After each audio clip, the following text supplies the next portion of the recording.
On February 21st, The Sun and subsequently several other media outlets reported that ITV, Netflix, and the BBC were banning corsets out of health and safety concerns. Which, let's be honest, with the toxicity and abuse that runs rampant on sets and in the industry, banning corsets for health and safety is kinda hilarious. However, one of the most common tropes about corsets that Hollywood seems obsessed with perpetuating is that of tight lacing.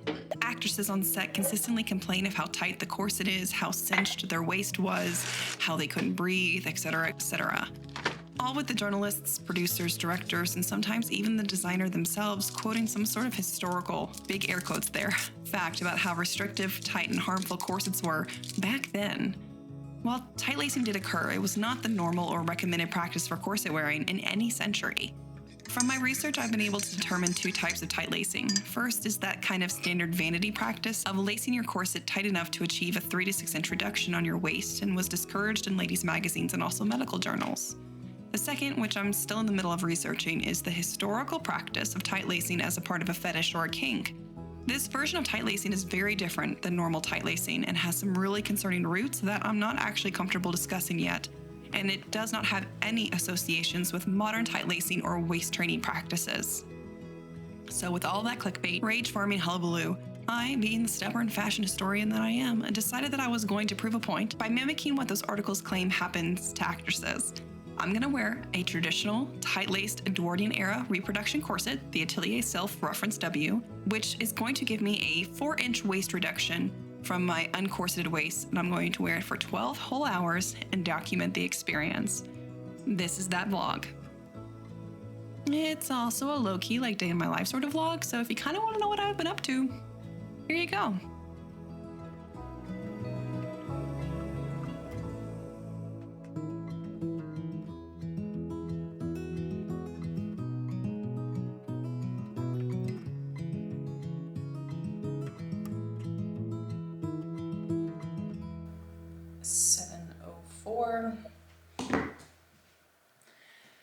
Fully laced. So I was like, oh, I should vacuum because our floor's covered in dog hair if I'm gonna film getting ready, without realizing that I should have filmed me vacuuming to show that I can vacuum in a corset, and that's one thing I've done today in a corset. Okay, so we're adding vacuuming to the list. Now let's get dressed.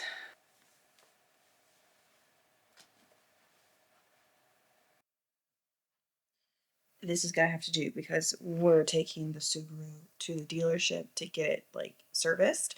This is okay. Can't only tell a little bit. Not bad. All right, so to be totally honest with you guys, I actually realized that I am someone who really enjoys tight lacing. I like the way that it makes my body look. I like the way that I feel when I'm tight laced. So I did go into this feeling a little bit of an advantage just because not only do I enjoy tight lacing, but my body is also naturally inclined to tight lace well. I have a long torso and I have a soft abdomen, and so it's actually really easy for my body to compress down and to do this reduction. So this 4-inch reduction that I have, like, I didn't even try to do that. That just happened. Like, it takes work for me to do a 6-inch reduction, you know? So I just kind of want to put that out there that this experiment also, I do have a natural bias to be able to do this. And there are some bodies that cannot tight lace, period. If you are someone who has a really short torso, like, it's just not usually a possibility. Or if you have a really strong abdomen or something like that, like, you know, bodies are weird and they're all different. So that's also something to keep in mind. So I'm laced down about 4 inches and like, I'm fine. I'm fine. Like, even like I have all the room in the world here while still having reduction, so of 4 inches.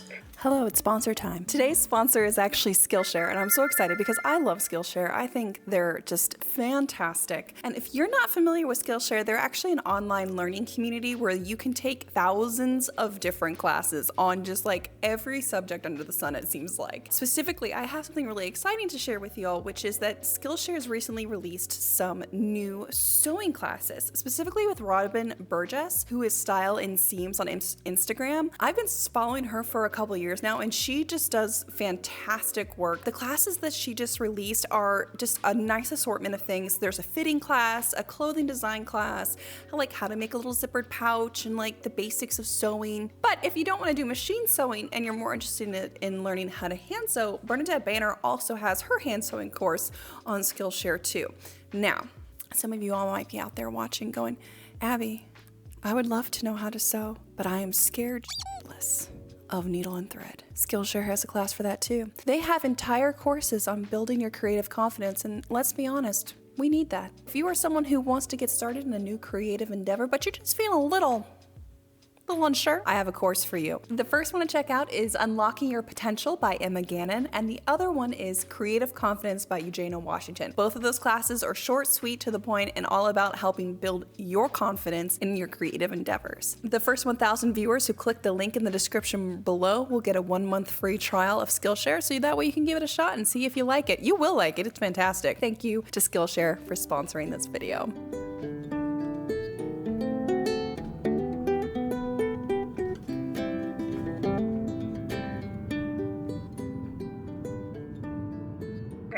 So here's the deal.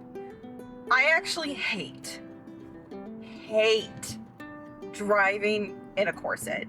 Modern cars and modern car seats are not made for corsetry. This is probably going to be the worst part of my day. I mean, like, it's fine right now, but like, it's really not pleasant. You never realize how much tiny movements in a car when you're driving, where in a corset, it makes you just move differently. It feels harder to drive in some ways. Like, I'm not as comfortable driving when I wear a corset. I've done it. I do it a lot. I don't like it. But also, like, with how the cars hold you, because, I mean, basically every car's a bucket seat at this point. Excuse me, Crow. Excuse me. Thank you. Forces your, like, legs to kind of go up more, and it causes the busk to bend in your abdomen more, where if you're sitting on something more rigid, or if you think like older cars where they had those just like hard bench seats, kind of perch more comfortably. I hate driving in a corset. All right, so after getting back from the dealership, it was time for breakfast. And since one of the more common complaints I've seen is how people quote unquote can't eat in corsetry, so I just kind of wanted to show how this works for me by proving that you can actually eat while tight-laced. There was one time where I was laced too tightly in an 1830 style corset, which had no spring for my bust. It's not supposed to, and I had to unlace it after eating fried chicken. But this was still kind of on me because corset was too tight, and then I ate fried chicken, and I probably shouldn't have eaten fried chicken. Like, I don't know, there's your pro tip. Don't eat fried chicken when you're tight-laced in a corset. It probably won't go well. So it's a little after 11. I've been working at the computer for the past couple of hours. Come on, let's go outside. And now I'm done with all the computer work. I just kind of need to walk around because I've been sitting for so long and like braining for so long. Come on, let's go outside.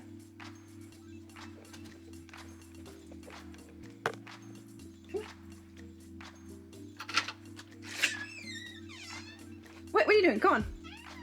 Don't, the wet concrete will not hurt you. Don't you dare. Come on, Subi, let's go. Come on, Tubi. Tubi, come. Come, Subi, Tom. Go, Sue. One, Tubi. In a fit of stubbornness and maybe not the best decision making, I decided that I was going to do renovation work while tight-laced in the corset, because frankly, I wanted to prove a point. However, I have been having to psych myself up to actually install the framing on my wall, because while I can paint and hang wallpaper with my eyes closed, I am actually really intimidated by power tools and woodworking kind of things. But I bought myself this nail gun specifically to use in my studio, and by God, I was going to get those frames up, corset or no.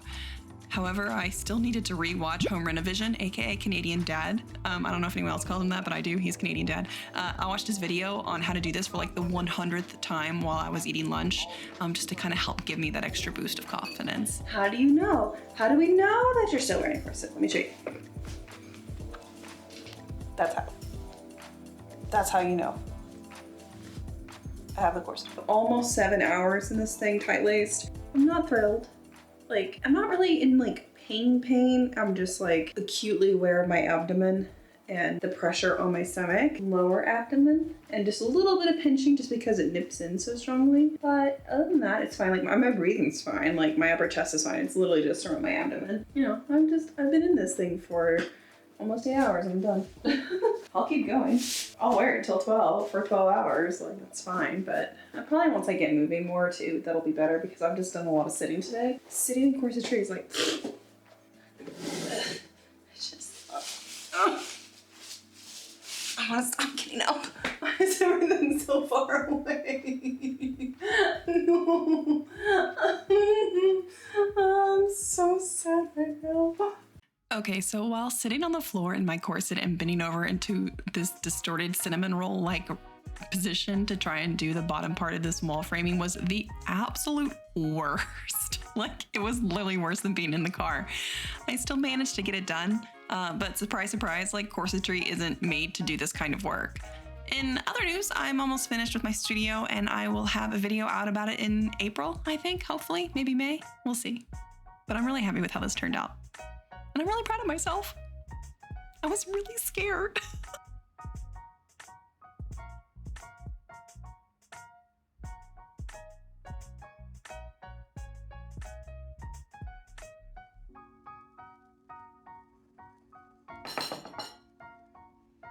So, doing this in a corset, specifically, technically tight-laced, I did it. I never took it off. I worked with it. I made it happen. I'm eating in it right now. I still have it on because we're not done yet. 12-hour day. Was it a good idea? No. No, it was not. It was a very stubborn, stupid idea. But I did it. And that's kind of the point. Is this corset meant to do stuff like that around my house? No, absolutely not. This corset is meant to look pretty. I'm still able to do handy girl stuff, and I'm just dropping matcha cake everywhere. If I had the choice between doing that without a corset and doing that with a corset, it would definitely be without. Absolutely. So I could bend over. Ooh. Can't wait to get rid of the gray in this room. I was telling Noelle this, but emojis give me cute aggression, but then you can actually eat them, so it's very satisfying for the cute aggression because you can actually like and like chew it.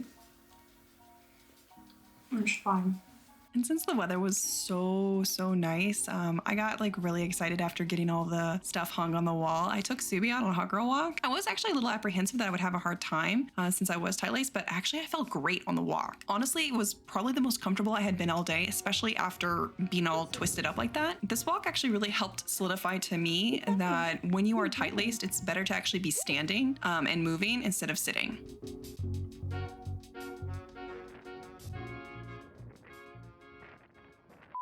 28-minute walk. And then I spent the rest of the afternoon working on that sewing machine, just slowly trying to get parts unstuck and get them cleaned up. And I'm not using Elmer's glue, that is kerosene for cleaning purposes. Lemon tools to the rescue! And just when you thought it was only good for sinks. Oh yeah, look at it go.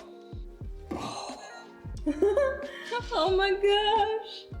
Good idea with the basin wrench, babe. Well, thank you. I'm glad you bought one.